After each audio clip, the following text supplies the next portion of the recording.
मैं 19 साल की थी जब पिताजी का देहांत हो गया। तीनों भाई छोटे थे तो पूरे घर की जिम्मेदारी मेरे कंधों पर आ गई।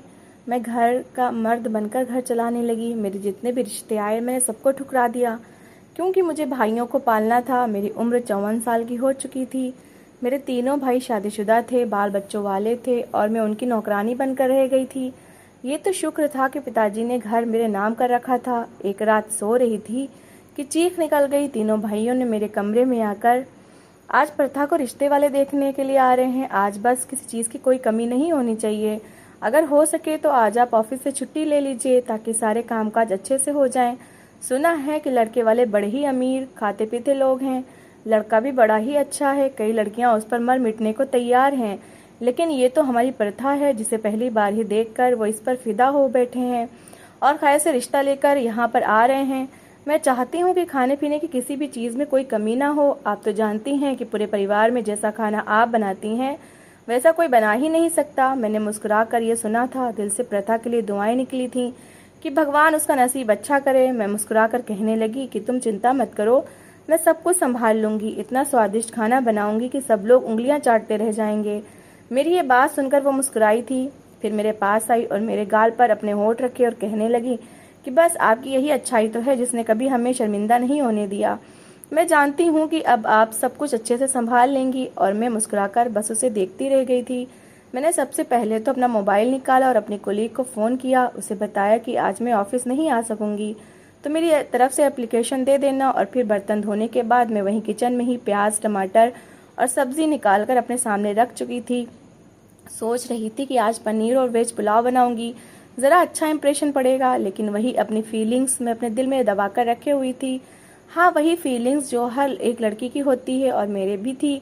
ये औरत जो अभी मेरे पास किचन में आकर मुझसे कहकर गई थी कि आज प्रथा के रिश्ते वाले आ रहे हैं, ये मेरी माँ नहीं थी बल्कि मेरी भाभी थी। भाभी बड़ी ना थी बल्कि मेरे छोटे भाई की पत्नी थी।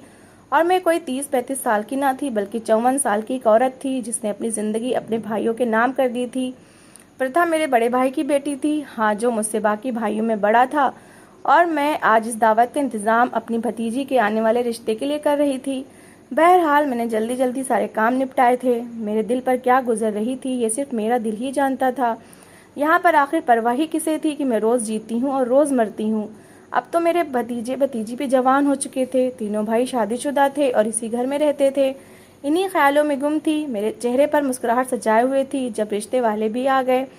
खाना सारा तैयार था। मेरी भतीजी किचन में आई और सलीके से वो खाना ले जाकर टेबल पर सजाने लगी।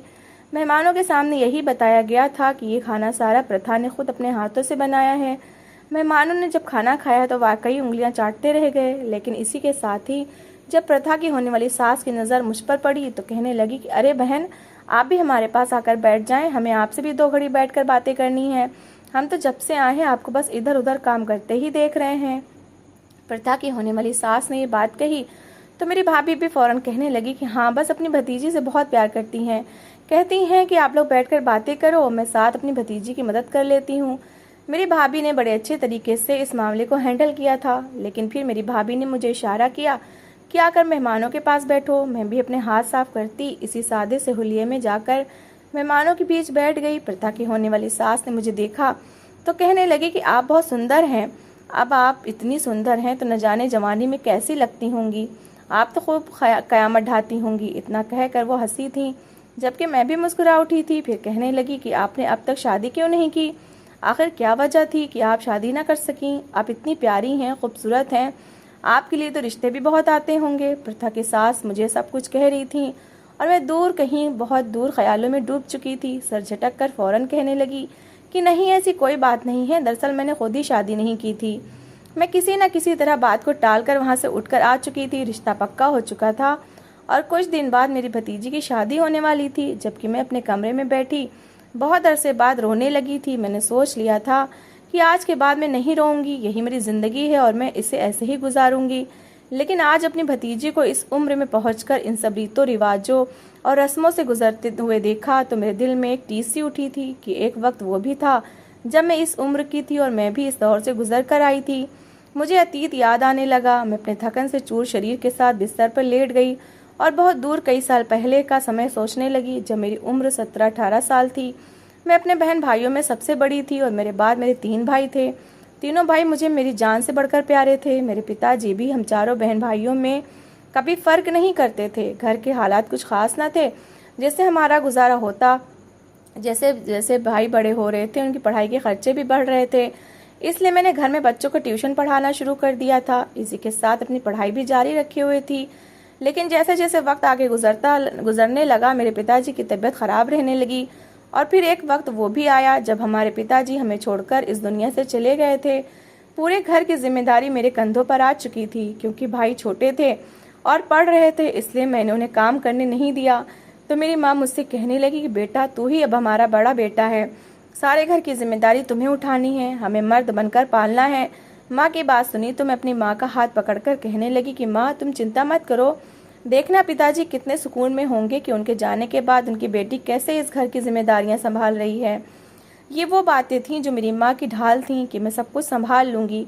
इन्हीं दिनों मैंने एक गवर्नमेंट नौकरी के लिए भी अप्लाई किया हुआ था। भगवान की करनी ऐसी हुई कि मेरी वो नौकरी लग गई। गवर्नमेंट की नौकरी लगना थी कि मेरी सैलरी भी अच्छी हो गई और यूँ घर के खर्चे धीरे धीरे चलने लगे थे। मैं बहुत सुंदर थी। जिस ऑफिस में काम करती थी, उस ऑफिस में भी कई लड़के मुझे पसंद करने लगे थे। लेकिन मेरा ध्यान सिर्फ और सिर्फ इस तरफ था कि मुझे जल्द से जल्द ज़्यादा से ज़्यादा पैसे कमाने हैं।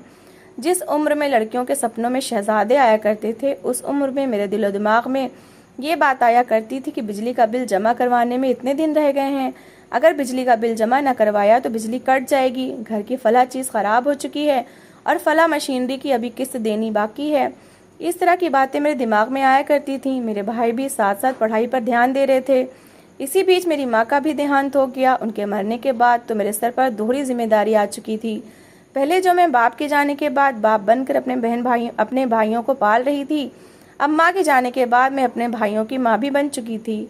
न सिर्फ घर की सारी जिम्मेदारी उठाती, उनका खाना पीना, कपड़े प्रेस, झाड़ू सब कुछ करती, बल्कि घर के बाहर जाकर नौकरी भी करती। इन्हीं दिनों मेरे लिए कई रिश्ते आए थे। हर एक की नज़र इस पर थी कि मैं एक नौकरी करने वाली लड़की हूँ, नौकरी करती हूँ, पैसे कमाती हूँ। अगर उनका बेटा कोई काम ना भी करे तो भी मेरे पैसों से घर चलता रहेगा। हर कोई बड़ी ही मीठी जबान रखकर हमारे यहाँ आता और मेरा रिश्ता मांगा करता, लेकिन मैं उस वक्त अपने दिल पर पत्थर रखकर हर रिश्ते से मना कर दिया करती थी, सिर्फ और सिर्फ इसलिए कि मेरे छोटे भाई मेरे जाने के बाद कैसे गुजर बसर करेंगे। अभी तक तो उनकी नौकरी भी नहीं लगी थी। अगर मैं यहाँ से चली जाती तो इनके खर्चे कैसे पूरे होते। वहीं जब मेरे रिश्ते आते तो मेरे भाई भी उदास हो जाया करते थे। तीनों भाई मेरे आसपास आकर बैठ जाया करते और कहते कि दीदी, अगर आपकी शादी हो गई और आप हमें छोड़कर चली गई तो हम आपके बगैर कैसे रहेंगे, इस घर का खर्चा कैसे चलेगा, हम लोग तो अभी कुछ कमाते ही नहीं हैं, पढ़ाई भी इतनी टफ है, महंगी भी है, हमारे पास तो इतना टाइम ही नहीं बचता कि हम किसी एकेडमी को ज्वाइन कर लें या फिर साथ कोई पार्ट टाइम जॉब कर लें, हमें तो बस आपका ही सहारा है। मेरे भाई इस तरह की बातें करते तो मैं ये सोचने लगती थी कि मेरे भाई मेरी जिम्मेदारी हैं, अगर मैंने शादी कर ली तो इनका क्या होगा, कौन इनकी जिम्मेदारियां उठाएगा। यही सोचकर हर आने वाला रिश्ता में ठुकराती चली गई थी। धीरे धीरे वक्त ऐसे ही गुजरने लगा। मेरा बड़ा भाई जो कि यूनिवर्सिटी की एजुकेशन पूरी कर चुका था, उसकी नई नई नौकरी लगी थी। जब उसकी नौकरी लगी तब तक मैं 32 साल की हो चुकी थी। मैं बहुत खुश थी कि चलो मेरा एक भाई तो अपने पैरों पर खड़ा हो गया, अब दूसरा भी धीरे धीरे नौकरी करने लगेगा। लेकिन मैं उस दिन बैठी अपने भाई की शर्ट का बटन सी रही थी जब वो कमरे में आया, आकर मेरे पास बैठ गया और फिर कहने लगा कि दीदी, मुझे आपसे एक ज़रूरी बात करनी है। मैंने नज़रें उठाकर उसे देखा। मैं कहने लगी कि हाँ बोलो, क्या बात है, मैं सुन रही हूँ। वो थोड़ा हिचकिचाया, फिर कहने लगा कि मैंने आपको बताया था ना कि कॉलेज में मेरे साथ एक लड़की पढ़ती है जिसका नाम आरोही है। मैंने कहा कि हाँ पढ़ती थी, क्या हो गया, सब ठीक तो है। वो कहने लगा कि सब ठीक है, लेकिन दरअसल हम दोनों एक दूसरे को पसंद करते हैं और हम शादी करना चाहते हैं। जब मैंने उसकी ये बात सुनी तो मैं ठिठक चुकी थी। मैं कहने लगी कि ये क्या बात कर रहे हो, अभी तो तुम्हारी नई नई नौकरी लगी है, 1 महीना भी नहीं हुआ और तुम शादी की बातें कर रहे हो। अरे अगर शादी करोगे तो तुम्हें छुट्टियां लेनी पड़ेगी, अभी कौन सा इतनी देर हुई है, मैं जाकर उस लड़की से मिल लेती हूँ, फिर मंगनी वगैरह कर देते हैं, शादी को समय बाद कर लेंगे, तब तक तुम नौकरी पर भी सही से ध्यान दे लोगे। उसके घर वाले आखिर कैसे मानेंगे, तुम्हें तो अभी सैलरी मिलना भी शुरू नहीं हुई। लेकिन वो अगले ही पल कहने लगा कि आप है ना, हमारे घर के खर्चे तो उठा रही हैं, उन्हें कोई आपत्ति नहीं होगी, बस आप मेरा रिश्ता लेकर उनके घर जाएं। अगर मेरी शादी आरोही के साथ नहीं हुई तो मैं मर जाऊंगा।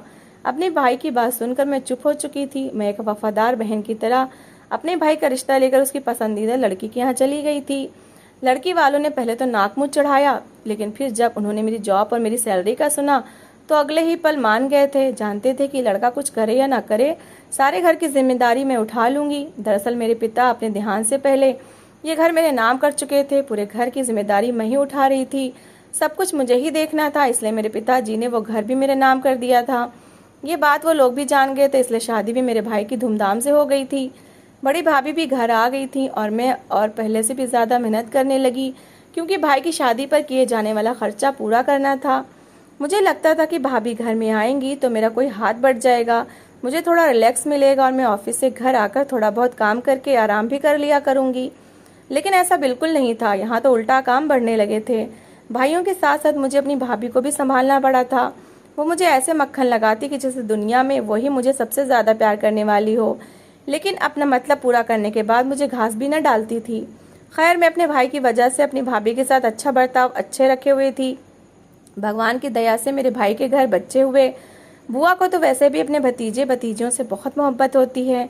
मैं अपने भतीजे भतीजियों का भी बहुत ख्याल रखने लगी थी। वो भी मुझसे बहुत मोहब्बत करते थे। यूँ जब मेरे भाई और भाभी को कहीं जाना होता तो वो लोग बच्चों को मेरे पास छोड़कर चले जाया करते और फिर खुद बाहर घूमते फिरते रहते, फंक्शन एंजॉय करते, और मैं घर की होकर रह चुकी थी। वक्त आगे बढ़ना शुरू हुआ। मेरे बाकी दोनों भाई भी शादी कर चुके थे। शादी करने के बाद अपनी अपनी पत्नियों के साथ हंसी खुशी जिंदगी गुजारने लगे। पहले जब इस घर में हम चारों हुआ करते थे तो मेरे तीनों भाई मेरे पास आकर बैठा करते थे। रात को सोने से पहले हम सभी बैठे दिन की बातें करते, हंसी मजाक करते और फिर सब अपने अपने कमरों में जाकर सो जाया करते थे। लेकिन अब तो सब कुछ ही बदल चुका था। मेरे भाई अपनी अपनी मर्जी की लड़कियों के साथ शादी करके बच्चा पैदा करके लाइफ एंजॉय कर रहे थे और मैं अकेली अपने कमरे में बैठी उनके कमरों से आने वाली हंसने की आवाज़ें सुन रही होती थी। एकदम ही मेरे दिल में ख्याल आया था कि अगर आज मेरी भी शादी हुई होती तो मेरे भी बच्चे मेरे कद तक आ रहे होते। कोई भी मुझे भी माँ बाप कहकर बुलाता और कोई मेरा भी ऐसा हमराज होता जो मेरे साथ दुख सुख की बातें किया करता। मेरे भाइयों के पास तो मेरे लिए वक्त ही नहीं बचा था। अब अगर मैं पलटकर पीछे अतीत में देखती तो मुझे ख्याल आता कि काश उस वक्त मैं शादी कर लेती। काश कोई ऐसा लड़का होता जो घर दामाद बनने को तैयार होता, या फिर इसी मोहल्ले में किराए पर घर ले लेता। मैं अपने भाइयों के भी खर्च उठाती रहती और अपनी ज़िंदगी भी आगे बढ़ाए रखती। लेकिन अब क्या फ़ायदा, अब तो वक्त बहुत आगे निकल चुका था। मेरी उम्र 42 साल की लगभग हो चुकी थी जब एक दिन मैं घर का सौदा ख़त्म होने पर घर से बाहर निकली। तीनों भाई और भाभी तो आज बाहर खाना खाने के लिए जा रहे थे। मुझे साथ इसलिए नहीं लेकर गए थे कि घर का ख्याल कौन रखेगा। आजकल तो हालात ख़राब हैं, इसलिए घर में किसी न किसी को होना तो ज़रूरी है। और मैं फीका सा मुस्कुराकर कह चुकी थी कि हाँ जाओ, यही तो दिन है तुम लोगों के घूमने फिरने के, जाओ एंजॉय करो, मैं घर पर हूँ, घर की रखवाली कर लूँगी। और वो लोग झूठे मुंह मुझे नहीं कह सके कि आप भी चलें। घर ऑफिस और ऑफिस से घर के ही कामों में घनचक्कर बनी रहती हैं। लेकिन बहरहाल शायद यही मेरी ज़िंदगी थी।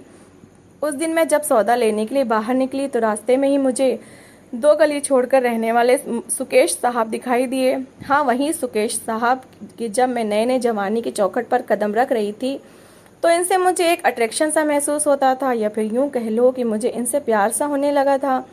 वो भी मेरे लिए अपने दिल में कुछ ऐसी फीलिंग्स रखते थे। लेकिन मेरे पिता की मृत्यु के बाद और फिर घर की जिम्मेदारियों के बाद ये सब कुछ तो मैं कहीं भूल ही चुकी थी। इसके बाद सुकेश साहब ने भी शादी कर ली थी, लेकिन 2 साल पहले ही उनकी पत्नी मर चुकी थी। मैंने सुकेश साहब को देखा तो उनके चेहरे पर एक मुस्कुराहट सी आ गई थी। ऐसा नहीं था कि वो कोई बुरे चरित्र के थे, बल्कि शरीफ और अच्छे इंसान थे। मुझे देखकर मेरे पास आए और नमस्ते करने लगे।